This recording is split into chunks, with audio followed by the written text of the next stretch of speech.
कठोपनिषद कठोपनिषद ग्रंथ में द्वितीय अध्याय और इस द्वितीय अध्याय में दूसरी वल्ली और इस दूसरे वल्ली में 10 नंबर का मंत्र है आज। ठीक है, तो उसके अवतरणिका के रूप में लिखा है तथा अन्यः दृष्टांत। तथा मतलब जैसे ऊपर वाले 90 मंत्र में एक दृष्टांत दिया अग्नि का, इस प्रकार अग्नि जिस भी उपाधि को प्राप्त होता है तो उस उपाधि की तरह मालूम पड़ता है, किंतु वस्तुतः वह वैसा ही है अग्नि, ये नहीं है। उसी प्रकार परमात्मा आत्मा जिस उपाधि में प्रवेश करता है उस उपाधि के सदृश मालूम पड़ता है, किंतु उपाधि और उपाधि के धर्म उन सबसे असंश्लिष्ट होता है आत्मा। इस बात को बताया अग्नि का दृष्टांत देकर। उसी प्रकार अब और एक दृष्टांत देकर उस आत्म तत्व को समझा रहे हैं। वही कहा कि तथा अन्य दृष्टांत, और भी एक दृष्टांत दिया जा रहा है वायु का। तो मंत्र का उच्चारण करते हैं। वायुर्यथैको भुवनं प्रविष्टो वायुर्यथैको भुवनं प्रविष्टो रूपं रूपं प्रतिरूपो बभूव रूपं प्रतिरूपो बभूव एकस्तथा सर्वभूतान्तरात्मा एकस्तथा सर्वभूतान्तरात्मा रूपं रूपं प्रतिरूपो बहिश्च रूपं प्रतिरूपो बहिश्च वायुर्यथैको भुवनं प्रविष्टो रूपं प्रतिरूपो बभूव एकस्तथा सर्वभूतान्तरात्मा रूपं प्रतिरूपो बहिश्च। वायुः यथा एकः भुवनं प्रविष्टः रूपं प्रतिरूपः बभूव एकः तथा सर्वभूतान्तरात्मा रूपं प्रतिरूपः बहिः च। अन्वय यथा एकः वायुः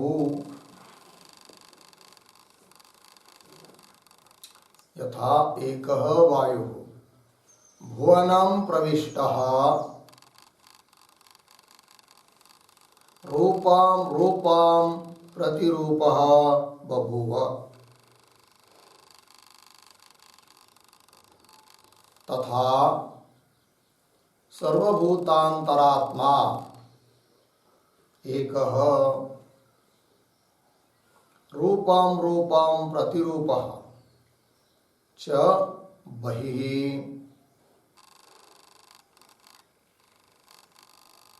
ठीक है, देखो भाई, तो यथा जिस प्रकार एक वायु, एक ही वायु, ठीक है ना, क्योंकि समष्टि रूप वायु तत्व एक ही है, तो वह एक ही वायु जिस प्रकार भुवनम प्रविष्ट, भुवन मतलब लोक, अर्थात यहाँ लेंगे सूक्ष्म शरीर, तो व्यष्टि सूक्ष्म शरीरों में प्रवेश करता है प्राण रूप से, प्राण भी वायु का ही रूप है। तो भुवनम प्रविष्ट क्यों, जिस किसी भी उपाधि को प्रवेश कर जाता है वायु, तो होता क्या है, जिस उपाधि में वो प्रवेश कर जाता है, प्राप्त हो जाता है, तो उसी रूप की तरह, उसी का आकार की तरह इसका आकार बन जाता है, वैसा दिखाई देने लगता है वायु। तो रूपम प्रतिरूप बभूव, रूपम रूपम अनेक प्रकार के जो शरीर उनमें प्रवेश करके तत्त शरीर का साथ तादात्म्य करके वैसा वैसा ही दिखने को दिखाई देता है। कौन? वायु। ठीक है, तो प्रतिरूपो बभूव। दृष्टांत हुआ कि वह मोटे तौर से लेंगे, जैसे घर का मठ में, घर में वायु का प्रवेश हुआ, घर की तरह दिखाई दिया। किसी दूसरी चीज में प्रवेश किया वायु ने, उसकी तरह दिखाई दिया। बॉल में प्रवेश कर दिया, बॉल की तरह। फुगा होता है, उसमें प्रवेश कर दिया, उसकी तरह। ट्यूब में प्रवेश कर दिया, वायु को प्रवेश हुआ तो ट्यूब की तरह उस प्रकार का आकार जैसा मालूम पड़ रहा है, किंतु वस्तुतः वायु का कोई आकार नहीं है। दृष्टांत हुआ। तथा उस प्रकार एक सर्वभूतांतरात्मा एक, सभी भूतों में, प्राणी मात्रों में विद्यमान आत्म तत्व एक ही है, किंतु एक होने पर भी रूपम रूपम प्रतिरूप। रूपम रूपम मतलब प्रति शरीरम, देव मनुष्य आदि शरीर में जब प्रवेश कर जाता है वह आत्म तत्व, तो प्रतिरूप बभूव मतलब उस शरीर के आकार की तरह दिखाई देता है। आत्मा जैसे हाथी के शरीर में प्रवेश कर दिया, हाथी जैसा दिखाई दे रहा है कि नहीं? और किसी भेड़ बकरी के शरीर में प्रवेश कर दिया, उस तरह का दिखाई दे रहा है। मनुष्य शरीर में प्रवेश किया आत्मा ने, तो उसकी तरह दिखाई दे रहा है। किंतु वस्तुतः देखा जाए तो वह आत्म तत्व इन सभी उपाधियों से बहिर्भूत है कि नहीं? इसलिए उस शरीर का कोई भी धर्म उस आत्मा में लागू नहीं होता है। इस बात को समझा रहे हैं। ठीक है ना, यमराज जी नचिकेता को। ठीक है, अब चलिए इस मंत्र के शब्दों का अर्थ हम लोग लिख लेते हैं। तो लिखते हैं, यथा प्रतीक है बराबर येन प्रकारेण, यथा इसका अर्थ हुआ येन प्रकारेण। आगे एक वायु प्रतीक है, एक वायु बराबर एक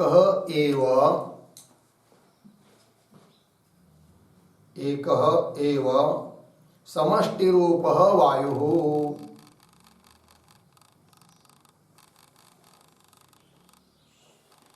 समष्टि रूप वायु। आगे प्रतीक भुवनम बराबर लोकम बराबर व्यष्टि सूक्ष्म शरीरम, व्यष्टि सूक्ष्म शरीरम। हो गया। आगे प्रतीक प्रविष्ट बराबर प्राण रूपेण प्राप्त सन, प्राण रूपेण प्राप्त सन।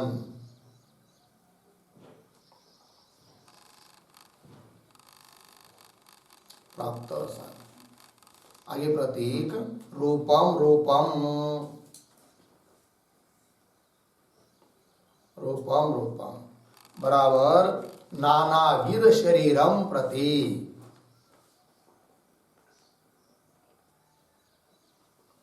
नानाविध शरीरम प्रति। आगे प्रतीक प्रतिरूप बराबर तत्त शरीर तादात्म्येन,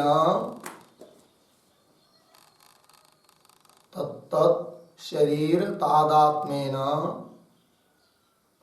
तत्त शरीर सदृश नाना रूप, तत्त शरीर सदृश नाना रूप, तत्त शरीर सदृश नाना रूप। आगे प्रतीक बभूव बराबर भवति पूर्ण विराम। आगे एकस तथा इत्यादि पूर्ववत, एकस तथा इत्यादि पूर्ववत।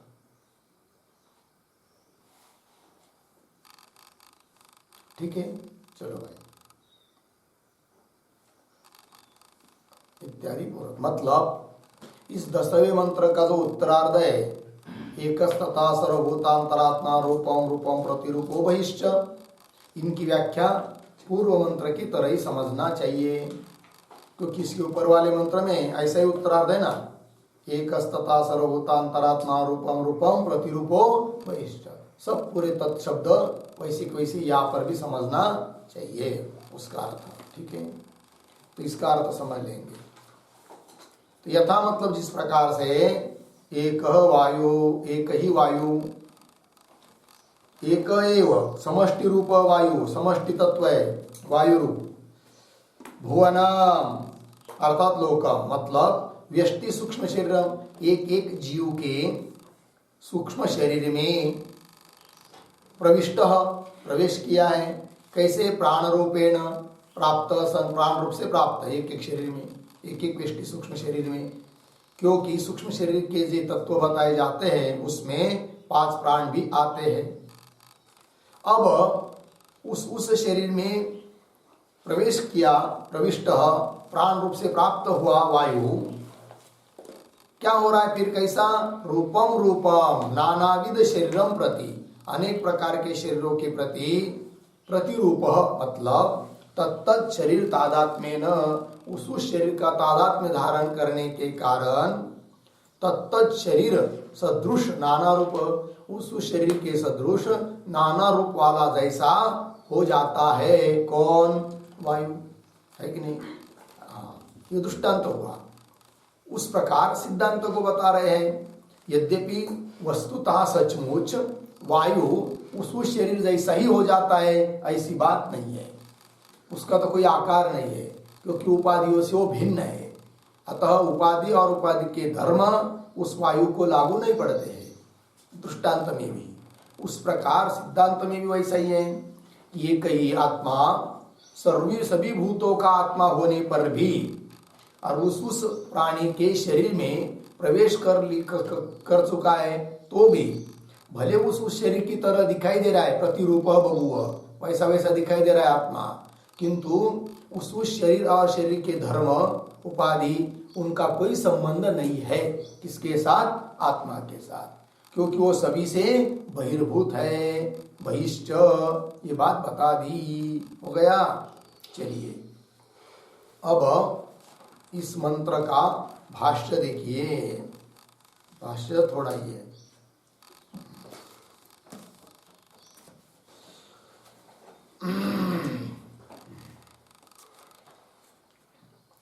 चलो, तो क्या कर रहे हैं भाष्य में? वायु यथा एक इत्यादि। ठीक है ना? तो पीछे ऊपर आया था ना एक वाक्य अवतरणिका में, तथा अन्य दृष्टांत वायु यथा एक इत्यादि। अन्य दृष्टांत दिया जा रहा है वायु यथा एक इत्यादि मंत्र के द्वारा। फिर आगे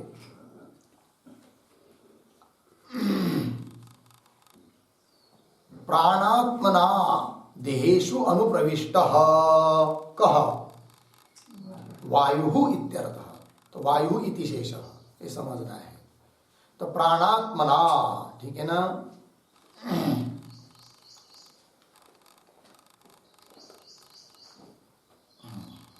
प्राणात्मना मतलब प्राण रूप से, देहेषु सभी देहों में, अनुप्रविष्ट प्रवेश हुआ है, प्रवेश किया है। किसने? वायु ने। अनुप्रविष्ट वायु।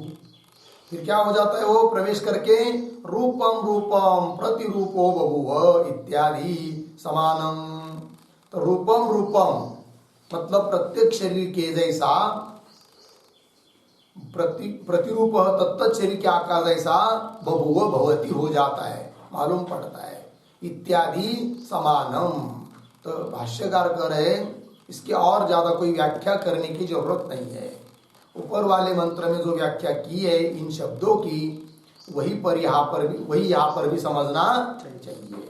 तो बभुव इत्यादि समानम, समानम मतलब क्या? तो लिखिए एक वाक्य, एकस तथा इत्यादि वाक्य व्याख्यानम समानम के ऊपर, एकस तथा इत्यादि वाक्य व्याख्यानम, इत्यादि वाक्य व्याख्यानम पूर्ववत इत्यर्थः।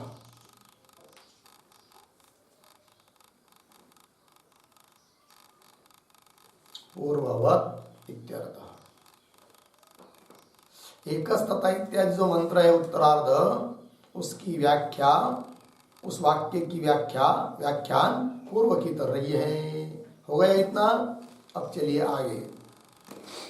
अब आगे जो 11 नंबर का मंत्र है उसकी अवतरणिका को देखिए। एकस्य सर्वात्मत्वे संसार दुःखित्वं परस्य एव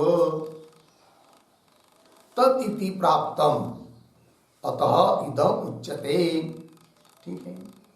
अब कह रहे हैं कि भाई शंका होगी किसी को क्या कि एकस्य सर्वात्मत्वे मतलब एक ही आत्मा है, परमात्मा रूप आत्मा एक ही है, तो वो सर्वात्मत्वे वही सबका आत्मा है। तो संसार दुःखित्व परस्यैव, इसका अर्थ है परमात्मन एव, परमात्मा भी दुखी होने लगेगा, ये बोला जा रहा है। मतलब तात्पर्य क्या? तो जीव दुखी है क्या? नहीं। और उन सभी जीवों के साथ अभिन्न है कौन? परमात्मा। क्योंकि ब्रह्मरूप जो आत्मा परमात्मा है उसी ने तो सभी जीव में प्रवेश किया है, तो वही आत्मा है। अर्थात जीव और परमात्मा इनका अभेद है, और जीव और परमात्मा का अभेद होने के कारण जीव यदि दुखी है तो उस दुखी जीव के साथ अभिन्न जो परमात्मा उसमें भी दुखित्व आएगा, वो भी दुखी हो जाएगा, ये शंका हुई। इसका उत्तर देंगे अब इस मंत्र के माध्यम से। पता चला? देखिए पुनः, एकस्य सर्वात्मत्वे, एक ही परमात्मा यदि सबका आत्मा है तो संसार दुःखित्वम, संसार में जो दुख है और दुखी जीव है उस प्रकार का दुखीपना परस्यैव स्यात्, परमात्मा भी हो जाएगा, क्योंकि परमात्मा भिन्न है किससे? जीव के साथ, और जीव में दुख का अनुभव हो रहा है तो वह दुख परमात्मा में भी होना चाहिए। तो संसार दुःखित्वम परस्यैव स्यात्, परमात्मन एव स्यात् इत्यर्थ। तत् इति प्राप्तम, इस प्रकार की यह बात प्राप्त होने पर, ऐसी शंका किसी ने करने पर उत्तर के रूप में कहेंगे अतः इदम उच्यते, इसलिए इस बात को अब कह रही है श्रुति। अतः इदम उच्यते, इदम उच्यते मतलब क्या? इदम उच्यते का अर्थ लिखिए, दृष्टांत पूर्वकम उत्तरम उच्यते।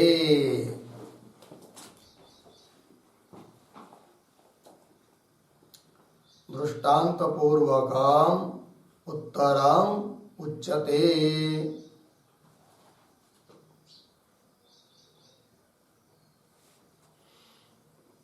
ठीक है।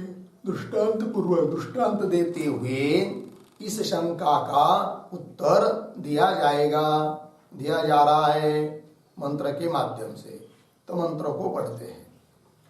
सूर्यो यथा सर्वलोकस्य चक्षुर, सूर्यो यथा सर्वलोकस्य चक्षुर, न लिप्यते चाक्षुषैर्बाह्य दोषैः, न लिप्यते चाक्षुषैर्बाह्यदोषैः,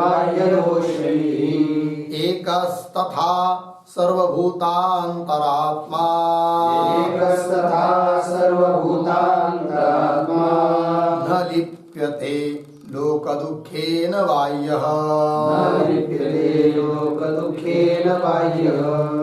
सूर्यो यथा सर्वलोकस्य चक्षुर, न लिप्यते चाक्षुषैर्बाह्यदोषैः,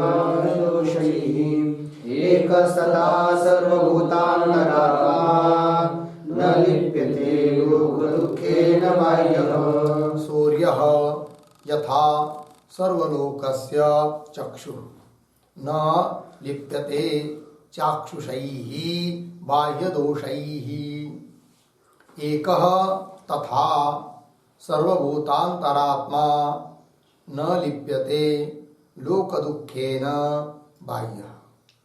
अन्वय सूर्यः सर्वलोकस्य चक्षुः। ठीक, आगे चाक्षुषैः बाह्यदोषैः यथा न लिप्यते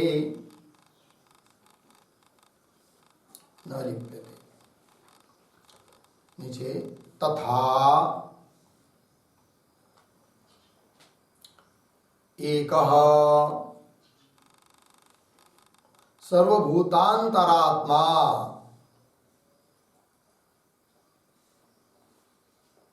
लोकदुःखेन न लिप्यते बाह्य। ठीक है, अर्थ देखिए बाह्य। तो कह रहे हैं कि दृष्टांत दिया पूर्वार्ध में कि सूर्य सर्वलोकस्य चक्षु, सूर्य अर्थात आदित्य भगवान नारायण, सूर्य रवि सभी लोगों का अर्थात प्राणी मात्रों का वह चक्षु है। क्योंकि हम लोग चक्षुरिंद्रिय के द्वारा जो भी चीज देख रहे हैं उसके लिए वह सहायक है सूर्य। समझ लीजिए सूर्य नहीं रहता तो अंधकार का नाश नहीं हो पाता, फिर अंधकार का नाश नहीं होगा तो हम लोग चक्षु के द्वारा किसी चीज को देख नहीं पाते। तो उपकारक है कौन? सूर्य, अंधकार का निवारक होने के कारण। एक बात। दूसरी बात, हम लोग चक्षु के द्वारा देख रहे हैं किसी घटपट आदि सभी वस्तुओं को, तो इंद्रियों के द्वारा जब भी किसी भी चीज का ज्ञान होता है तो त्रिपुटी की आवश्यकता होती है। चक्षुरिंद्रिय चाहिए, चक्षुरिंद्रिय का विषय वो चाहिए, चक्षुरादि इंद्रियों का विषय भी चाहिए, और उस इंद्रियों की देवता भी चाहिए। तो चक्षुरिंद्रिय की देवता रूप से विद्यमान है सूर्य। वो नहीं रहेगा तो हम लोग चक्षु से देख नहीं पाएंगे। अतः सिद्ध होता है कि सभी लोगों का वह चक्षु है कौन? सूर्य। सभी लोगों का आंख है, सभी लोगों का नेत्र है, सभी प्राणियों का चक्षु। अब हम लोग अपने चक्षुरिंद्रिय के द्वारा जिस भी चीज को देख रहे हैं उसके लिए सहायक सूर्य है कि नहीं है। अब हमारे आंखों के द्वारा यदि हम लोग जिस चीज को देख रहे हैं, अशुद्ध चीज को देख रहे हैं या पवित्र चीज को देख रहे हैं, या कोई पाप हो रहा है, तो उस पाप से या अशुद्ध वस्तु से लिप्त सूर्य होगा क्या? नहीं होगा, क्योंकि वो चक्षुरिंद्रिय का सभी लोगों का चक्षु होते हुए भी सभी से बाहर है, असंश्लिष्ट है। ठीक है ना? अतः उसमें कोई दोष होता नहीं है। वही लिखा क्या कि यथा सूर्य सर्वलोकस्य चक्षु, सभी लोगों का चक्षु है, तो भी चाक्षुषैः बाह्यदोषैः, चक्षुरिंद्रिय के द्वारा चक्षुरिंद्रिय के संबंध से जो दोष उत्पन्न हो रहे हैं उस दोषों से यथा न लिप्यते, जिस प्रकार लेपायमान नहीं होता है कौन? सूर्य। ये दृष्टांत हुआ। उसी प्रकार तथा एक ही आत्मा, एक ही परमात्मा, स्वगत सजातीय विजातीय भेद रहित आत्मा, वह सर्वभूतांतरात्मा, सभी प्राणी मात्रों का आत्मा है। क्योंकि सभी प्राणियों के बुद्धि में स्थित होने के कारण सभी भूतों का वो क्या है? आत्मा है। और ऐसा होने पर भी क्या कि लोक दुखे न लिप्यते, लोक दुखों से मतलब जीव को जो दुख हो रहा है उन दुखों से वह लिप्त नहीं होता है कि नहीं? तो भले जीव में दुख की प्रतीति हो रही है किंतु उस परमात्मा में दुख नहीं होता है, क्योंकि जैसे सभी लोगों का चक्षु सूर्य है तो चक्षु के दोष से उसको दोष नहीं लगता है सूर्य को, उसी प्रकार आत्मा जो है वो सभी भूतों का सर्वांतर सर्व होने पर भी, सर्वभूतांतरात्मा ऐसा होने पर भी हम लोग जो भी कुछ दुख का अनुभव कर रहे, सुख का अनुभव कर रहे, उससे वो सुखी दुखी नहीं होता है। कौन? परमात्मा, आत्मा। ठीक है, तो इसका स्पष्टीकरण और करने के लिए ऐसा समझ लीजिए कि समझ लीजिए बुद्धि है, बुद्धि का अधिष्ठान भूत चैतन्य कूटस्थ चैतन्य है, वो परमात्मा का ही रूप है, वही परमात्मा है। और उस कूटस्थ का प्रतिबिंब पड़ा है किसमें? बुद्धि में। उसको कहेंगे हम लोग चिदाभास अर्थात जीव। अब वो जो चिदाभास रूप जीव है वह देहादिक पदार्थों का तादात्म्य कर लेता है, अतः बुद्धि मन देह इत्यादि को के साथ उस चिदाभास रूप जीव का तादात्म्य होने के कारण उसके धर्मों को वो अपने धर्म समझता है। तो दुख वगैरह धर्म किसके हैं? बुद्धि के हैं, है कि नहीं? और शरीर के कुछ धर्म हैं, उन सभी धर्मों को अपने में अध्यास कर लेता है चिदाभास, अतः उसमें दुख की प्रतीति होती है। किंतु परमात्मा जो है कूटस्थ स्वरूप परमात्मा, वह किसी उपाधि के साथ तादात्म्य धारण नहीं करता है, और तादात्म्य धारण न करने के कारण उपाधि के धर्मों को अपने में वह अध्यास नहीं करता है, अतः परमात्मा दुखी नहीं होता है। तो यद्यपि परमात्मा और जीव इनका स्वरूपता अभेद है, किंतु अभेद होने पर भी उपाधि से युक्त जीव अन्य उपाधियों का तादात्म्य धारण करने के कारण स्वयं दुख का अनुभव कर रहा है, और परमात्मा उपाधियों का तादात्म्य न करके नहीं करता है, और न करने के कारण, तादात्म्य न करने के कारण उपाधि के धर्म जो दुखाधिक है उसको अपने में नहीं मानता है। अतः जीव और परमात्मा का भेद होने पर भी जीव की तरह परमात्मा दुखी होना चाहिए, ऐसा जो पूर्व पक्षी बोला था वह उसका कहना ठीक नहीं है। भले जीव में औपाधिक दुखित्व का अनुभव हो रहा है, किंतु परमात्मा में दुख होगा ये बात नहीं है। इस बात को समझाया, ठीक है। चलिए अब इस मंत्र के शब्दों का अर्थ लिखेंगे, उसके पहले अवतरणिका के रूप में एक वाक्य भी लिख लेते हैं।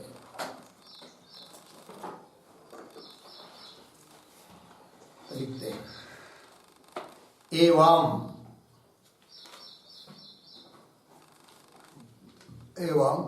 अग्निवायोः इव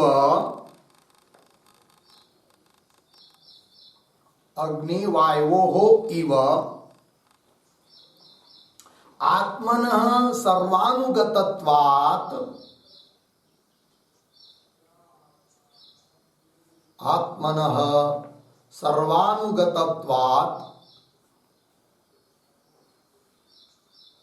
सर्वतः बहिष्ठत्वाच्च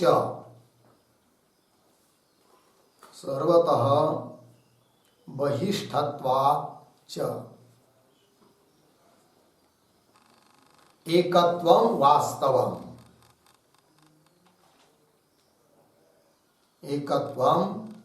वास्तवम् पूर्णविराम। भेदस्य तु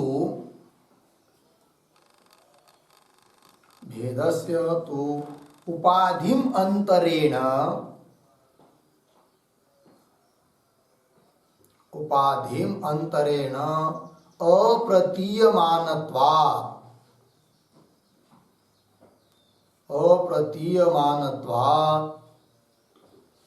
औपाधिकत्वम्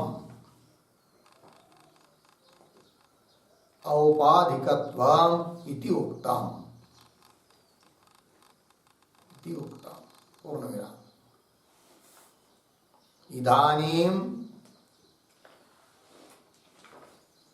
इदानीं एक परमात्मा, एक परमात्मा एव सर्वात्मकः चेत्, सकल प्राणिनां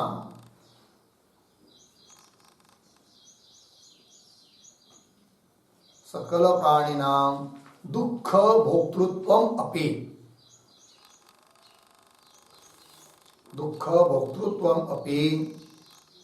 परमात्मनः प्रसज्येत,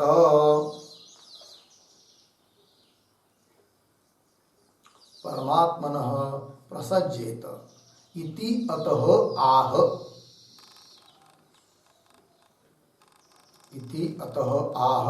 सूर्येति।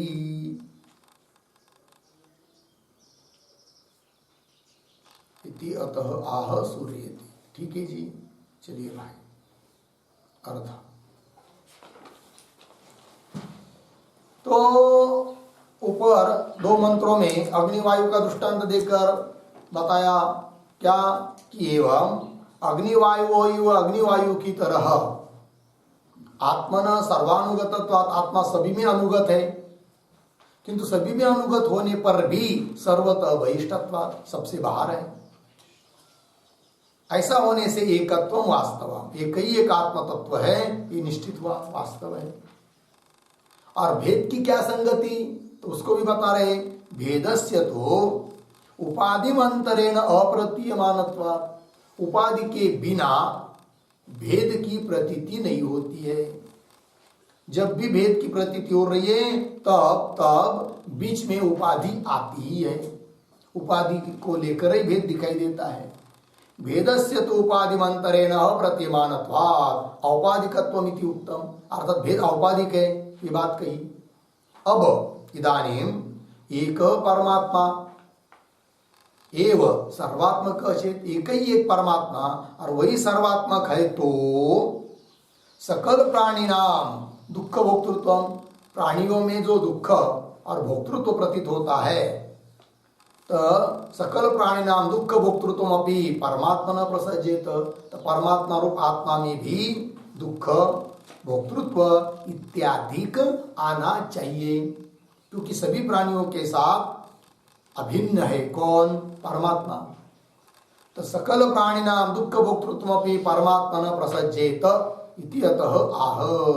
ऐसी शंका कोई करता है तो उसका उत्तर दे रहे इस मंत्र के माध्यम से, सूर्य इत्यादि मंत्र के माध्यम से। तो चलिए अब मंत्र के शब्दों का अर्थ लिखिए। सूर्य प्रतीक है, सूर्य बराबर भगवान आदित्य, भगवान आदित्य। आगे प्रतीक सर्वलोकस्य बराबर प्राणिमात्रस्य, प्राणिमात्रस्य। आगे प्रतीक चक्षुः, चक्षु बराबर आलोकेन, आलोकेन, आलोक कहते प्रकाश को, आलोकेन चक्षुषः उपकारित्वात्,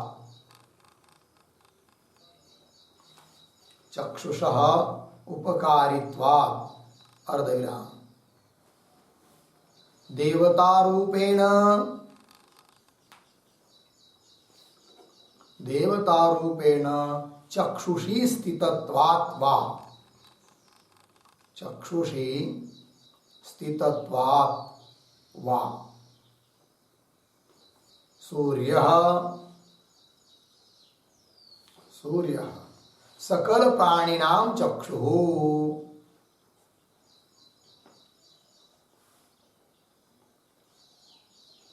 सकल प्राणिनां चक्षुः। आगे प्रतीक चाक्षुषैः, चाक्षुषैः बराबर चक्षुरिंद्रिय संबंधात उत्पन्नैः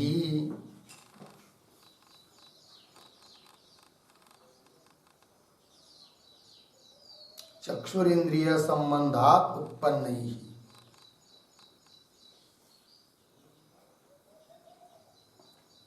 ठीक है, आगे प्रतीक बाह्य दोषैः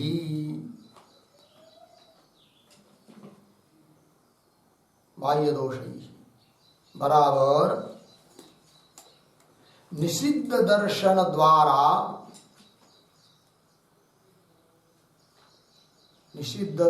द्वारा चक्षुजन्य पापात्मकैः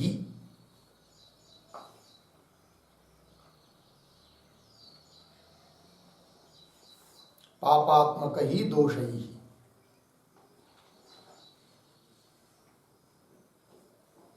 अर्धविराम अशुचि वस्तु संसर्गजन्य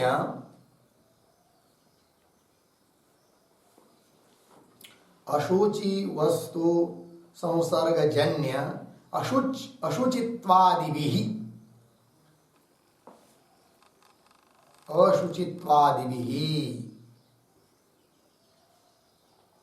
दोषैः।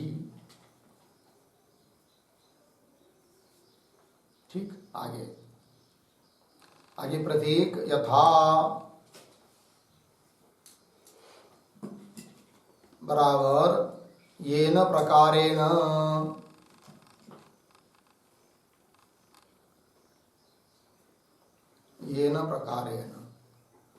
आगे प्रतीक न लिप्यते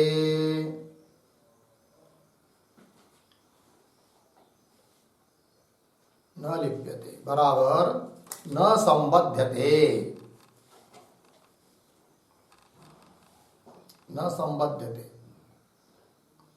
पूर्ण विराम कौंस में लिखिए यतः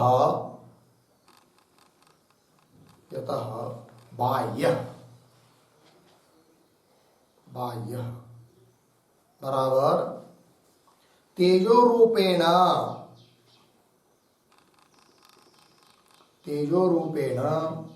चक्षुषः बहिः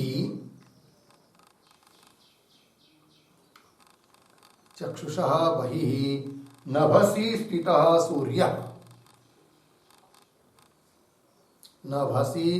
स्थितः सूर्यः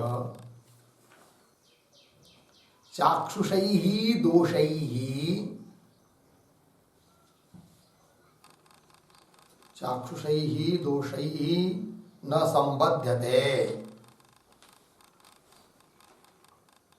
न संबध्यते पूर्ण विराम कंस बंद। आगे प्रतीक तथा प्रतीक है बराबर सूर्य इव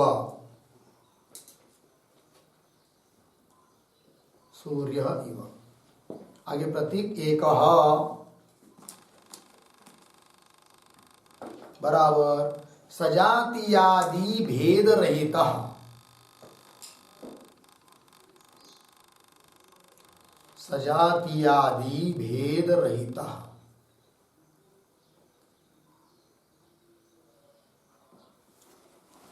आगे प्रतीक सर्वभूतांतरात्मा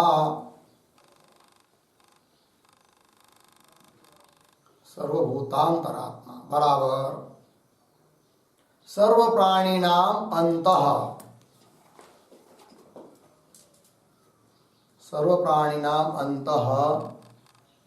बुद्धौ स्थितः आत्मा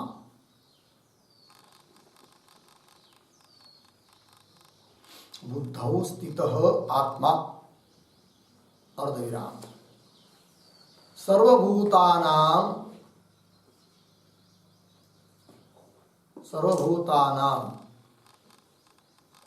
तत्तत् अर्थ प्रकाशनेन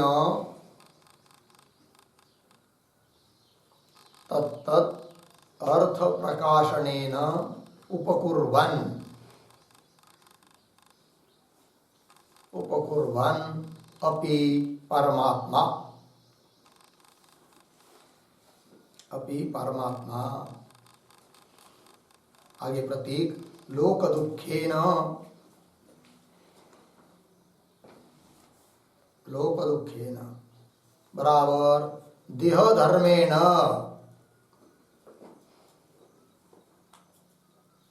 देह धर्मेण आध्यात्मिकादि रूपेण, आध्यात्मिकादि रूपेण और देवरा आत्मनि, आत्मनि कर्तृत्व भोक्तृत्व आरोप निमित्तेन, कर्तृत्व भोक्तृत्व आरोप निमित्तेन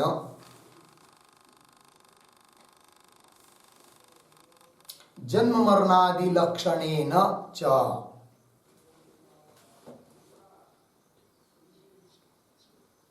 जन्म मरणादि लक्षणेन च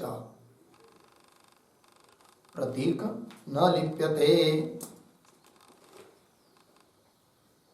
न लिप्यते बराबर न संबध्यते,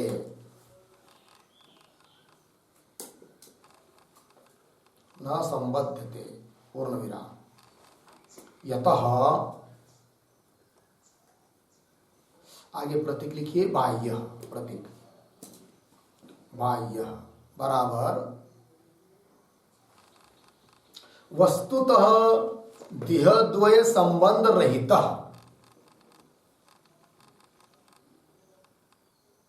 वस्तुतः देहद्वय संबंध रहित इत्यर्थः।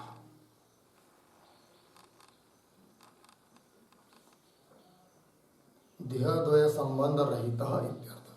ठीक है जी, चलिए भाई अर्थ। तो सूर्य भगवान आदित्य सूर्य नारायण सर्वलोकस्य चक्षु, सर्वलोकस्य नाम प्राणी मात्रस्य, सभी प्राणियों का चक्षु है। क्यों? तो बता रहे आलोकेन चक्षुष उपकारित्वात्, आलोक मतलब प्रकाश, प्रकाश के माध्यम से सभी चक्षुओं का उपकारक है। कौन?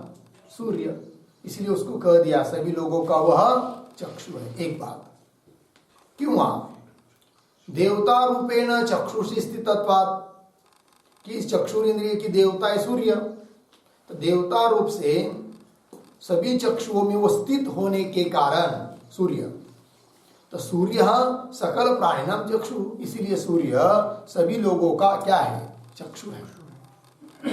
तो भी क्या? चाक्षुषैहि बाह्य दोषैहि, चाक्षुषै मतलब चक्षुरेंद्रिय संबंधात उत्पन्न ही, चक्षुरेंद्रिय के संबंध से उत्पन्न जो बाह्य दोष, उससे वह सूर्य लिप्त नहीं होता है। उदाहरण कौन से ऐसे दोष है कि जो चक्षुरेंद्रिय के संबंध से उत्पन्न होते हैं? तो बता दिया कि बाह्य दोष है ही निषिद्ध दर्शन द्वारा चक्षुजन्य पापात्मक ही, निषिद्ध दर्शन कि जो देखना नहीं चाहिए ऐसे चीज का दर्शन हुआ, फिर ऐसे चीज का दर्शन होने से पाप उत्पन्न हुआ, ऐसे पापात्मक दोष से युक्त वो सूर्य नहीं होता है सभी लोगों का चक्षु होने पर भी। तो निषिद्ध दर्शन द्वारा चक्षुजन्य पापात्मक ही दोष ही। क्यों? अशुचि वस्तु संसर्गजन्य अशुचित्वादि भी, अशुचि अर्थात अपवित्र, अपवित्र ऐसी वस्तु जैसे मलमूत्र आदि है, उनका यदि दर्शन होता है, देखने को दिखाई देते हैं, तो उस अशुचि वस्तु के संबंध से, संसर्ग से जन्य जो अशुचि अपवित्रता आदि जो दोष आते हैं, उससे भी वह लिप्त नहीं होता है सूर्य। हम लोगों के द्वारा अपवित्र वस्तु दिखाई दे तो सूर्य अपवित्र हुआ, ऐसा नहीं होता है। ठीक है, तो बता रहे कि इत्यादि दोषों से यथा येन प्रकार, जिस प्रकार से न लिप्यते, लिप्त नहीं होता है, न लिप्यते नाम न संबध्यते, संबंधित नहीं होता है। क्यों? यतः बाह्य वो सूर्य सभी लोगों का चक्षु होने पर भी वो सबसे बाह्य है। बाह्य मतलब तेजो रूपे न, तेज रूप से चक्षुरेंद्रिय से बाहर भी है। नभसी स्थित, आकाश में स्थित है सूर्य, इसलिए चाक्षुषे दोषे न संबंधते, चक्षुरिंद्रिय के संबंध से उत्पन्न होने वाले जो दोष, उस दोषों से लिप्त नहीं होता है सूर्य। ये दृष्टांत हुआ। अब सिद्धांत क्या? तथा, तथा का अर्थ कर दिया सूर्य इव, उस सूर्य की तरह। एक है परमात्मा। एक है मतलब सजाति आदि भेद रहित है, अर्थात उस आत्मा में, परमात्मा में स्वगत भेद, सजातीय भेद, विजातीय भेद करके कोई भेद नहीं है। सर्वभूतांतरात्मा है कि नहीं? अर्थात सर्व प्राणी नाम अंत बुद्धौ स्थित आत्मा, सभी प्राणियों के अंदर बुद्धि में स्थित है वो आत्मा, इसलिए उसको बोला जाता है सर्वभूतांतरात्मा। वो परमात्मा है। सर्वभूतानां तत्तद अर्थ प्रकाशनेन उपकुर्वन् अपि परमात्मा, सभी भूतों के लिए उपकारक है। तत्तद अर्थ प्रकाशनेन, उस अर्थ प्रकाशन के लिए चेतन रूप से निमित्त है कौन? वो आत्मा, परमात्मा।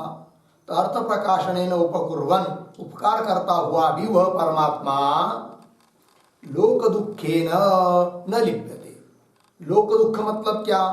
देह धर्मेण आध्यात्मिकादि रूपेण, देह के धर्म जो आध्यात्मिकादि दुख वगैरह उससे, और आत्मनि कर्तृत्व भोक्तृत्व आरोप निमित्तेन, तो आत्मा में जीव जिस प्रकार अपने स्वरूप में मैं करता हूँ, मैं भोगता हूँ, ऐसा आरोप करता है, तो उस प्रकार के कर्तृत्व भोक्तृत्व रूप आरोपित धर्मों से भी परमात्मा लेपायमान नहीं होता है। तो आत्मनि कर्तृत्व भोक्तृत्व आरोप निमित्तेन जन्म मरणादि लक्षणेन च, और उसके निमित्त से जो जन्म मरणादि प्राप्त होते हैं उनसे भी लिप्त नहीं होता है कौन? परमात्मा। ठीक है, न लिप्यते न संबंधते। क्यों? यतः, क्योंकि बाह्य, बाह्य कर्त कर दिया वस्तुतः देहद्वय संबंध रहित। सचमुच देखा जाए तो उन देहद्वय, स्थूल शरीर, सूक्ष्म शरीर और कारण शरीर भी लीजिए, उन सभी शरीरों से कौन? परमात्मा। इसलिए लोक दुखे, दुख से वो दुखी नहीं होता है। लग गया अर्थ? चलिए, ये हुआ मंत्र का अर्थ। अब भाष्य को देखिए।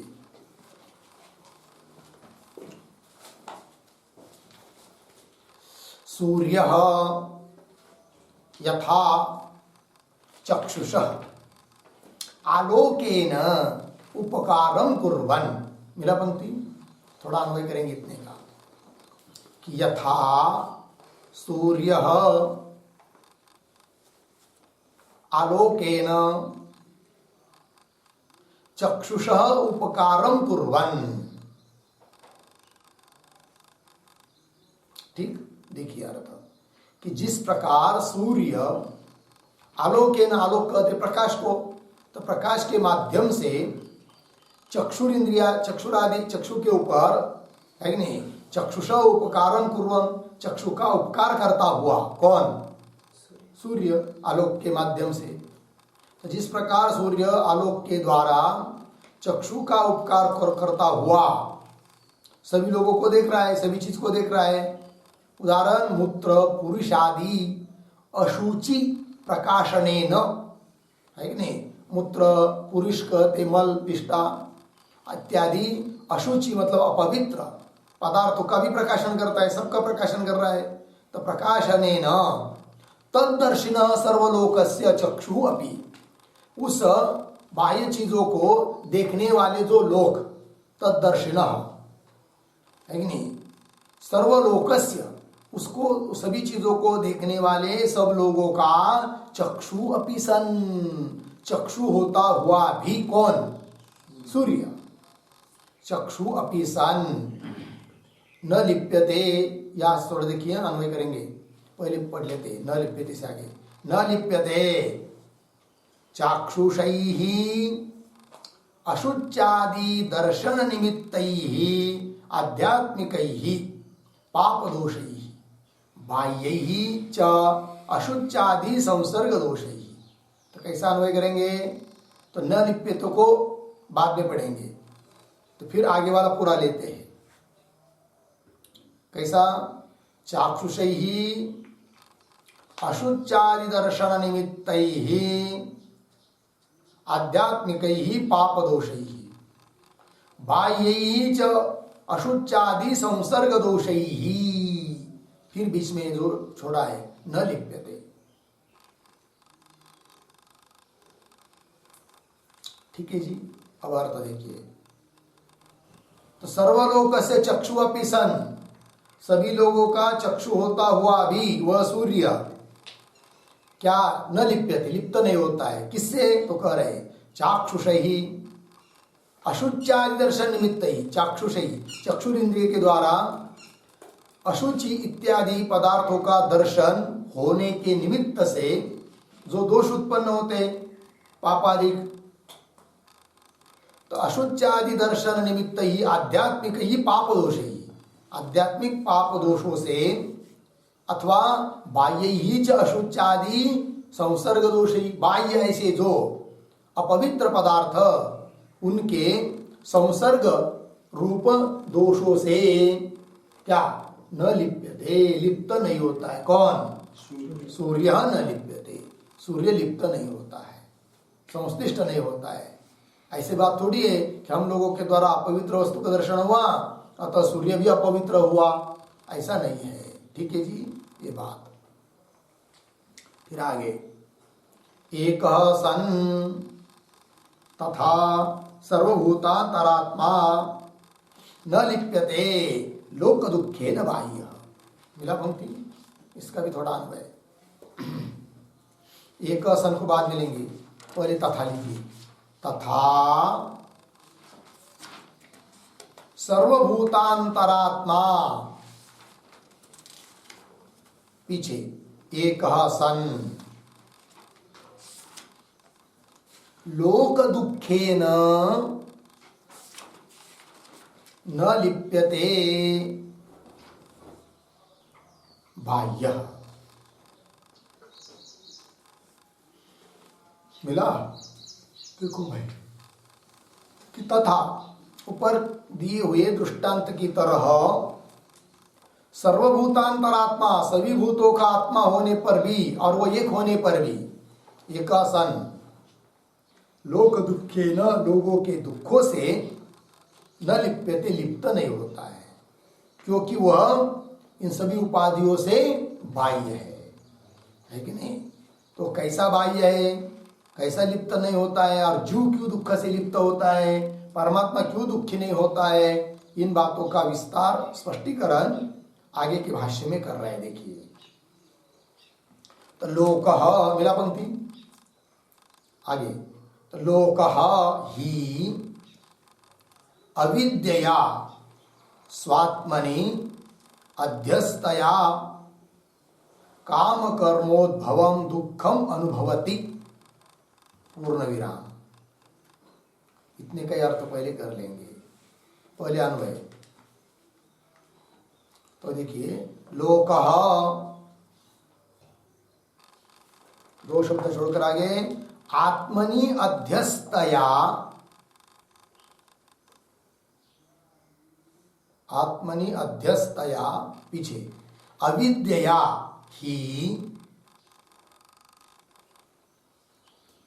ही काम कर्मोद्भवं दुखम अनुभवते। हो गया? चलो भाई, अनुभवती क्रियापद है, उसका कर्ता कौन है? लोक। लोक शब्द का अर्थ लिखिए जीव। वो जीव क्या करता है भाई? चिदाभास रूप जीव। तो कह रहे हैं स्वात्मनि अध्यस्तया अविद्यया, अपने वास्तविक स्वरूप में अध्यस्त जो अविद्या, अज्ञान है कि नहीं, उस अविद्या ही मतलब एवं, उस अविद्या के ही कारण, अविद्या के ही द्वारा, है कि नहीं, अविद्या है, अज्ञान है, अपने स्वरूप में अध्यस्त जो अविद्या है, उस अज्ञान के कारण, मतलब अज्ञान होने से स्वस्वरूप को नहीं जान रहा है जीव, स्वस्वरूप को नहीं जान रहा है मतलब अज्ञान है, और फिर अज्ञान के कारण देहादि को के साथ तादात्म्य कर लेता है जीव, और देह के साथ तादात्म्य हुआ तो देह के लिए फिर देह को ही अपना स्वरूप मानने लगा, फिर देह के लिए जो अनुकूल चीज है उसकी कामना करने लगा, और कामना हुई तो फिर कामना से कर्म होने लगा, फिर कर्म हुआ तो फिर उससे शुभ कर्म रहेगा तो पुण्य, अशुभ कर्म रहेगा तो पाप, और पाप पुण्य का फल दुख, फिर दुख का अपने में अनुभव कर रहा है कौन? जीव। देखिए, लोकः जीवः स्वात्मनि अध्यस्तया अविद्या, अपने ही स्वरूप में अध्यस्त जो अविद्या, आरोपित जो अविद्या, उस अविद्या के कारण काम कर्मोद्भवम दुखम, काम कर्म इत्यादि उत्पन्न होते हैं देहादि के साथ तादात्म्य होने से, तो काम कर्मोद्भवम, काम कर्म इत्यादि के द्वारा उत्पन्न जो दुख, उस दुखम अनुभवती, दुख का अनुभव करता है जीव।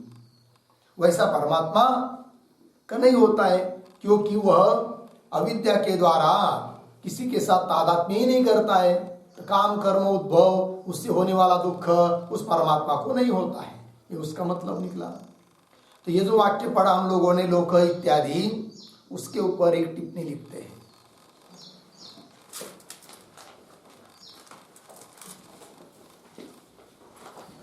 अविद्यायां प्रतिबिंबितः चिदाभासः,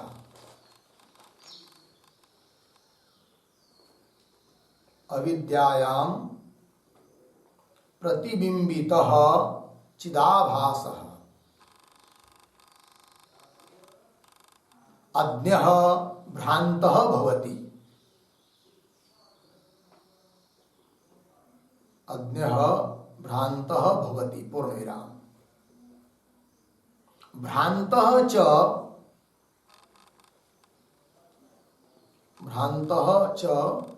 कामादिदोष प्रयुक्तः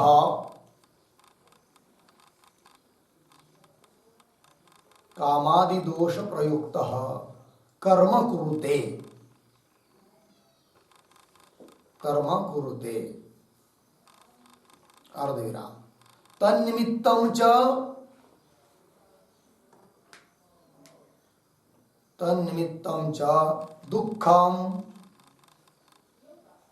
दुःखं स्वात्मनि अध्यस्यति,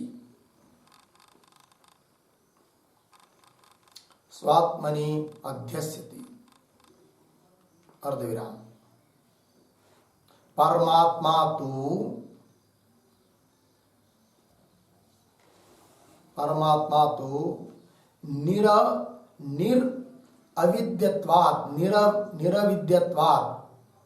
निरविद्यत्वात् दुःख साधन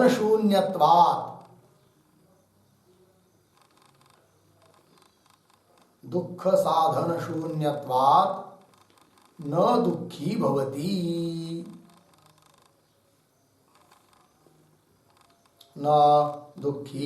भवति, ठीक। चलिए भाई, अर्थ देखिए। तो देखो, अविद्यायाम प्रतिबिंबित चिदाभास, अविद्या में प्रतिबिंबित है कौन? चिदाभास, जीव। फिर वह अज्ञानी है, अविद्या से युक्त होने से भ्रांत है, भ्रम हो जाता है उसको, अर्थात जो अपना स्वरूप नहीं है उसको अपना स्वरूप मानने लगता है, भ्रांत। और भ्रांत होने के कारण कामादि दोष, काम इत्यादि का उद्भव होता है। फिर कामादि दोष से प्रयुक्त होकर, कामादि से युक्त होकर कर्म कुरुते, उस अभीष्ट वस्तु को प्राप्त करने के लिए कर्म करता है, कर्म कुरुते। और तन्निमित्तम च, उस कर्म के निमित्त से दुखम स्वात्मनि अध्यस्यति, अपने में दुख का आरोप कर लेता है, मतलब स्वयं को दुखी समझता है, अध्यस्यति। और इसकी विपरीत हो परमात्मा तो निरविद्यत्वात्, मतलब अविद्या रहितत्वात्, अविद्या का संबंध परमात्मा अपने में समझता ही नहीं है। तो अविद्या से रहित होने के कारण दुख साधन शून्य अथवा दुख के जो साधन उससे रहित है परमात्मा, अतः न दुखी भवति, इसलिए वो दुखी नहीं होता है। कौन? परमात्मा। ठीक है, जीव तो दुखी होता है, किंतु जीव के साथ परमात्मा का अभेद होने पर भी परमात्मा दुखी नहीं होता है। ठीक है ना, यही प्रश्न पूछा था ना कि यदि वह परमात्मा सबका सर्वात्मा है तो जीव के दुखी होने पर परमात्मा भी दुखी होना चाहिए, तो उसका उत्तर दे दिया कि परमात्मा दुखी नहीं होता है करके। ठीक, चलिए। लोकः स्वात्मनि अध्यस्तया अविद्यया हि काम कर्मोद्भवम दुखम अनुभवति। लगा पंक्ति आगे। न तु सा परमार्थतः स्वात्मनि, भाष्य में वाक्य मिला, न तु सा परमार्थतः स्वात्मनि, इसका भी अन्वय तू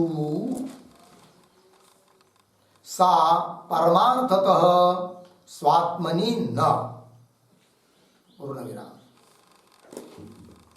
तू करता होता है परंतु, सा नाम सा अविद्या, सा शब्द से कौन? अविद्या। परमार्थतः स्वात्मनि न, परमार्थतः नाम वस्तुतः यथार्थतः, स्वात्मनि न, स्वात्मनि नाम स्वस्वरूपे न। जीव का जो मूल वास्तव स्वरूप है ब्रह्म आत्मा, उसमें वो अविद्या वस्तुता नहीं है, जो भी प्रतीत हो रही है वह कल्पित है, अनिर्वचनीय है। ठीक है ना, सा परमार्थतः तू सा परमार्थतः स्वात्मनि न। अब इसी बात को दृष्टांत देकर समझा रहे हैं। रज्जु सर्प का दृष्टांत देंगे, शुक्ति रजत का दृष्टांत, और मृग जल का दृष्टांत, और आकाश की मलिनता का दृष्टांत, 4 दृष्टांत। तो एक दृष्टांत को ही समझ लेंगे तो सब वैसे ही है।